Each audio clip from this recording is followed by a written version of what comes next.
Bismillahirrahmanirrahim. Assalamualaikum warahmatullahi wabarakatuh. Puji Baik, syukur, marilah kita panjatkan kehadirat Allah Subhanahu wa Ta'ala, karena atas berkat dan rahmatnya lah kita dapat berkumpul dalam Zoom kali ini. Salawat dan salam salawat dan salam kita sampaikan kepada Nabi besar kita, Nabi Muhammad Shallallahu Alaihi Wasallam, Nabi yang telah membimbing kita dari zaman yang delapan menuju zaman yang terang benderang seperti sekarang ini. Saya ucapkan terima kasih banyak sebelumnya kepada dosen pengampu kita, Pak Aswar Anwar, SE, MSI, AKSIA, dan Ibu Hairunisa, SH, Estat, MKTR, serta teman-teman sekalian yang telah bergabung dalam Zoom kali ini. Next. Sebelumnya saya akan mempresentasikan proposal penelitian saya yang berjudul Pengaruh Subrogasi dan Pendapatan Ujrah terhadap Profitabilitas PT Penjaminan Jamkrindo Syariah Cabang Makassar. Perkenalkan, nama saya Disa Febrianti Putri RM dengan NIM 230901501004. Next. Jadi materi yang akan saya bahas kali ini itu mulai dari pendahuluan, kajian pustaka, dan juga metode penelitian. Next. Kita masuk ke bab 1 pendahuluan. Next. Nah, latar belakang penelitian saya ini diawali dengan pesatnya perkembangan industri jasa keuangan syariah di Indonesia, di mana masyarakat itu semakin mengenal prinsip ekonomi Islam, sehingga lembaga keuangan syariah pun ikut terus bertumbuh. Nah, salah satu yang berperan penting di sini adalah PT Penjaminan Jamkrindo Syariah Cabang Makassar.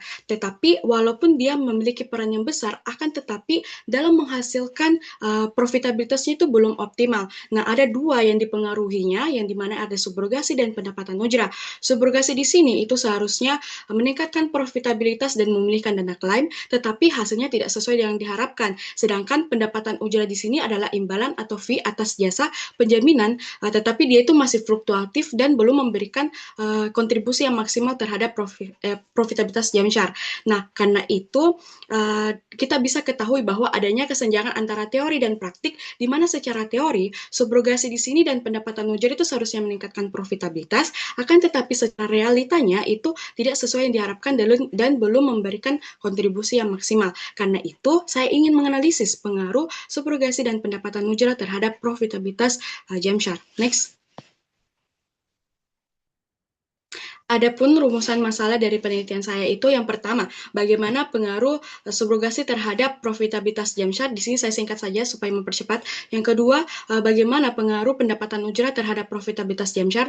Dan yang ketiga, bagaimana pengaruh subrogasi dan pendapatan ujrah secara simultan terhadap profitabilitas Jamsyar. Next. Adapun tujuan penelitian saya yaitu yang pertama, untuk mengetahui pengaruh subrogasi terhadap profitabilitas Jamsyar, yang kedua untuk mengetahui pengaruh pendapatan ujrah terhadap profitabilitas Jamsyar, dan yang ketiga untuk mengetahui pengaruh pendapatan subrogasi dan pendapatan ujrah terhadap profitabilitas Jamsyar. Next. Nah, adapun manfaat penelitian saya itu di mana terbagi menjadi dua, yaitu secara teoritis dan praktis. Di mana secara teoritis di sini penelitian saya itu bisa memberikan kontribusi bagi ilmu pengetahuan dalam akuntansi keuangan syariah. Terus hasil penelitian saya itu bisa menjadi referensi bagi peneliti selanjutnya dalam mengkaji peran subrogasi dan pendapatan ujrah terhadap profitabilitas suatu perusahaan. Sedangkan secara praktis itu penelitian saya untuk peneliti selanjutnya itu sebagai dasar acuan dalam pengembangan terkait dengan lembaga keuangan syariah ataupun instrumen keuangan lainnya. Terus untuk perusahaan sendiri atau Jamsyar sendiri itu bisa menjadi bahan pertimbangan dalam pengelolaan terkait dengan subrogasi dan pendapatan ujrah.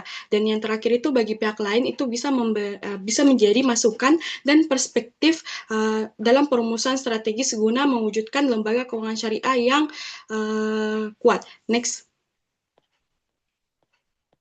Selanjutnya kita masuk ke tinjauan pustaka. Next. Di mana tinjauan pustaka ini saya akan menjelaskan 3 variabel, yaitu profitabilitas, terus ada subrogasi, dan juga pendapatan ujrah. Next.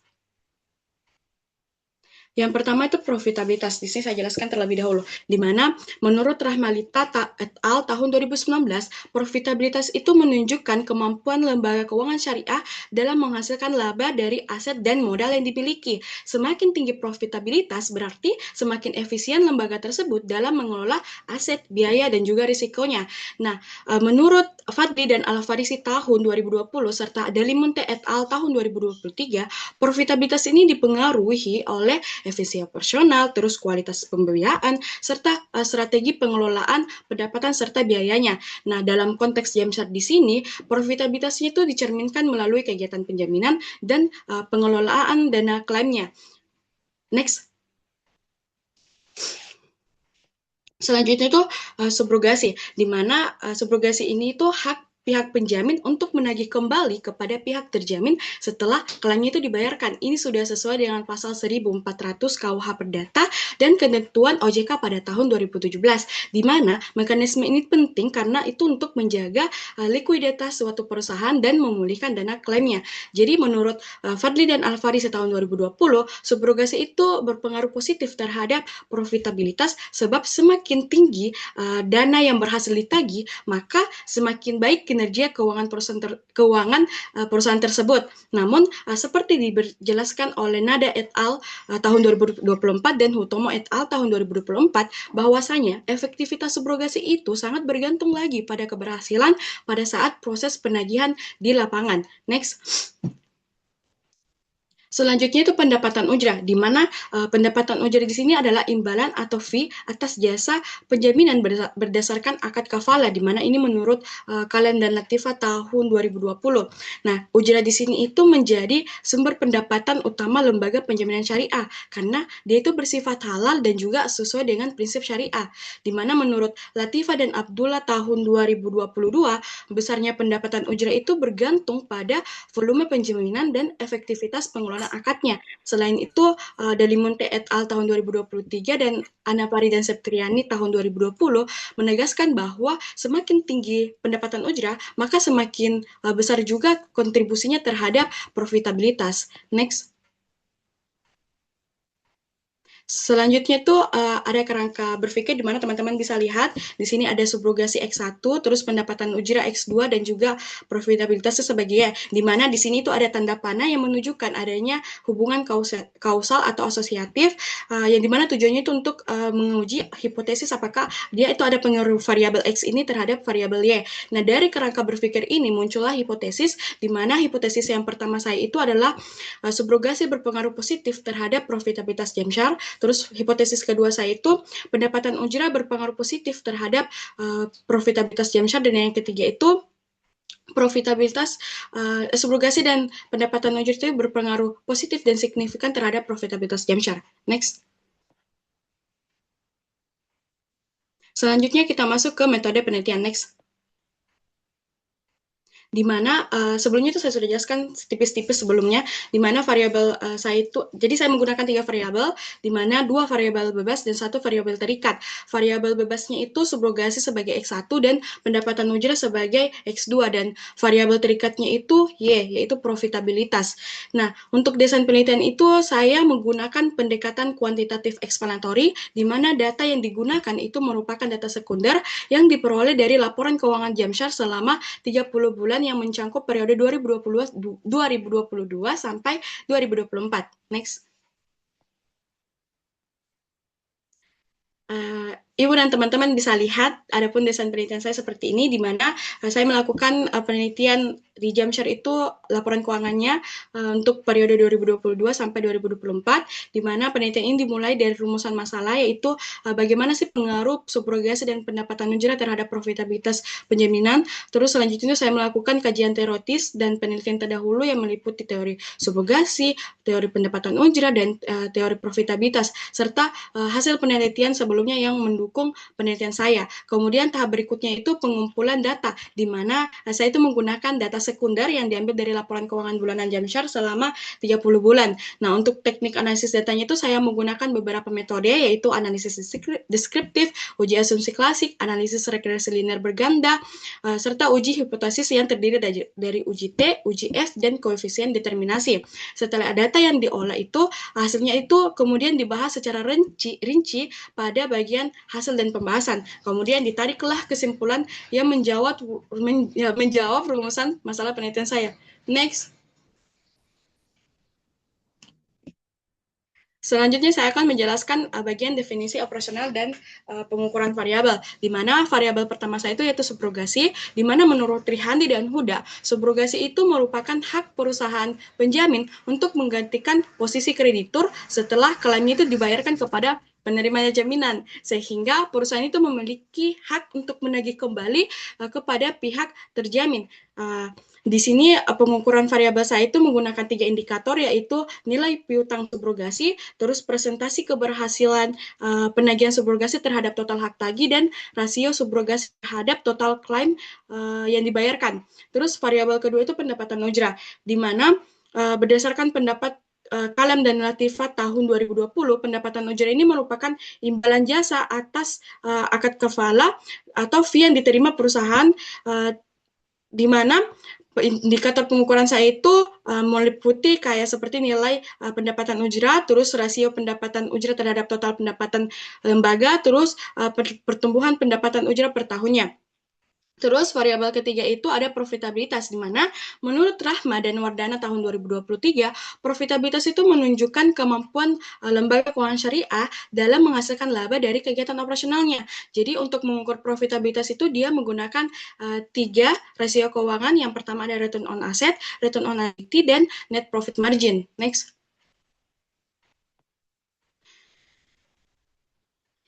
Selanjutnya itu untuk populasi dan sampel, di mana populasi penelitian saya itu menggunakan data keuangan bulanan Jamshar yang mencakup 3 variabel, yaitu subrogasi, pendapatan ujrah, dan profitabilitas selama periode Januari 2022 sampai Juni 2024.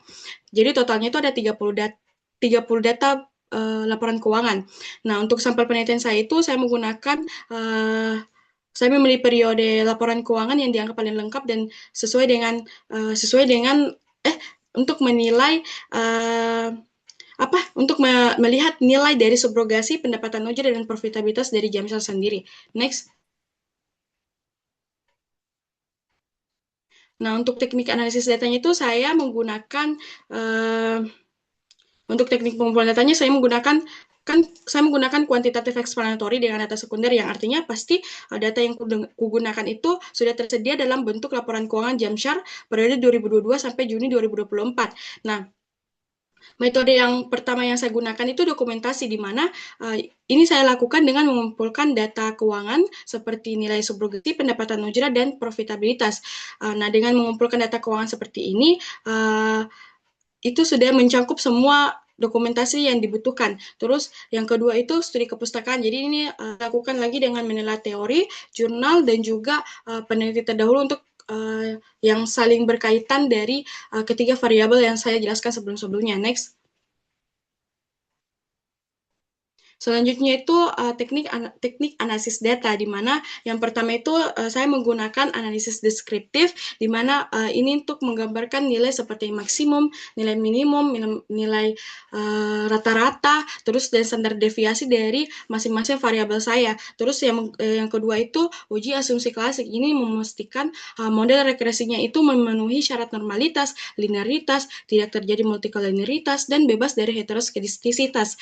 Terus yang ketiga itu saya menggunakan analisis regresi linear berganda. Ini digunakan untuk melihat pengaruh subrogasi dan pendapatan ujrah terhadap profitabilitas dengan rumus Y sama dengan A ditambah B1 X1 ditambah B2 X2 ditambah E. Terus yang terakhir, yang selanjutnya itu uji hipotesis yang terdiri dari uji T, yaitu untuk melihat pengaruh masing-masing variabel secara parsial. Terus uji F itu untuk melihat pengaruh kedua variabel secara simultan. Dan yang ketiga itu koefisien determinasi, di mana untuk mengetahui seberapa besar sih pengaruh variabel independen terhadap variabel dependen. Next. Mungkin cukup sekian dari presentasi saya. Mungkin saya kembalikan kepada teman-teman. Ada yang ingin bertanya?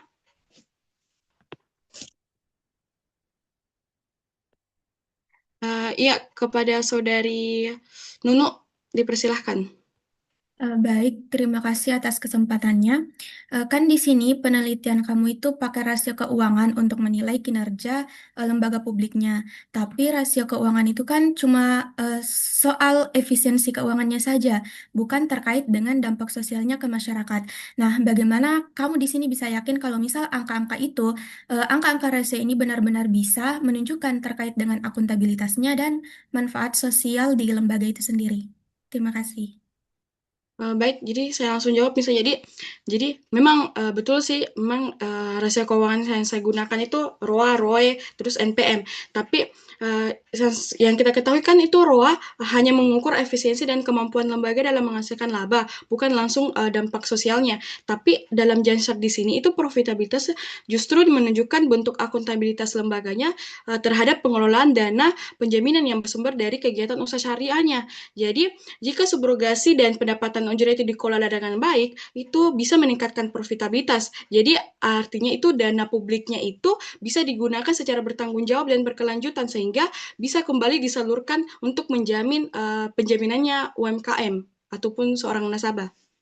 Bagaimana Saudari Nuno? Saya kembalikan. Baik, terima kasih Risma. Saya rasa jawabannya sudah menjawab pertanyaan dari saya. Saya kembalikan ke presentator. Baik, terima kasih banyak. Selanjutnya kepada Saudari Numrawati Ilyas, saya persilahkan. Baik, terima kasih atas kesempatan yang telah diberikan. Di sini saya ingin bertanya, dari berbagai penelitian yang telah Anda paparkan, apakah Anda menemukan hasil yang saling bertentangan? Jika iya, bagaimana penelitian Anda menjembataninya? Baik, terima kasih. Di sini saya langsung jawab nih.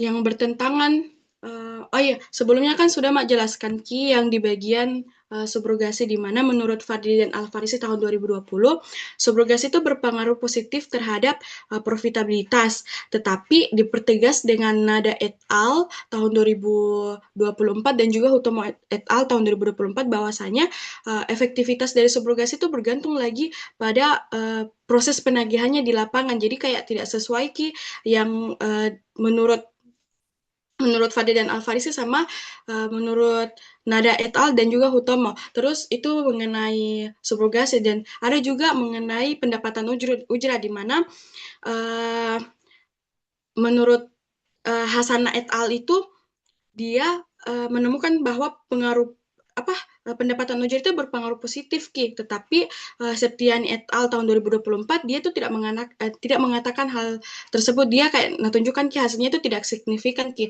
Jadi saya itu berusaha kan untuk jembatani perbedaan tersebut dengan kuanalisis Ki kedua variabel tersebut.